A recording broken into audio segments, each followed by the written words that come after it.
Ngiyabingelela kwelihle igama likamfeli wethu uJesu Kristu.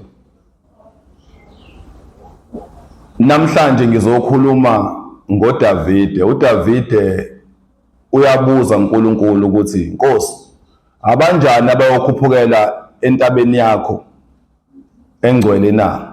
Abanjani abayokhuphukela endaweni yakho engcwele na? Uyaphendula uNkulunkulu uthi yilabo abanezandla ezingenacala nenhliziyo ehlanzekileyo. Uthi abangaphenduleli umphefumulo wabo emangeni nabangafungi ngenkohliso. Kuyisonto ekuseni ngizokhuluma nabafisa ukukhuphukela entabeni kaJehova engcwele. Ngizokhuluma nabafisa ukuhamba ngokukaJehova. Ngizokhuluma nabafisa ukubambelela emphethweni wengubo kaJesu. Ngithi usembuze leli uDavide ukuthi abanjani abayokhuphukela entabeni kaJehova engcwele. Useyaphendula uNkulunkulu uthi abanezandla ezingenacala.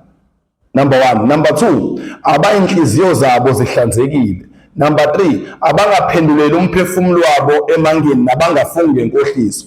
Ngizokhuluma nabafisa ukuhamba.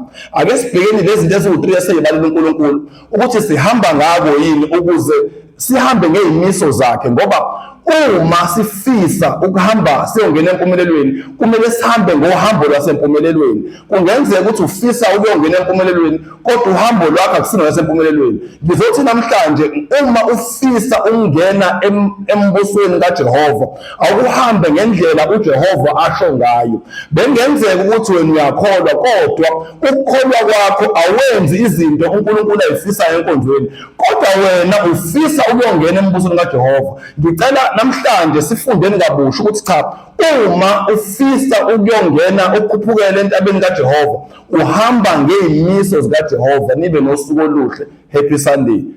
Reverend Sabethe, Emaran Hill, under iZulu United Congregational Church. Ngiyabonga.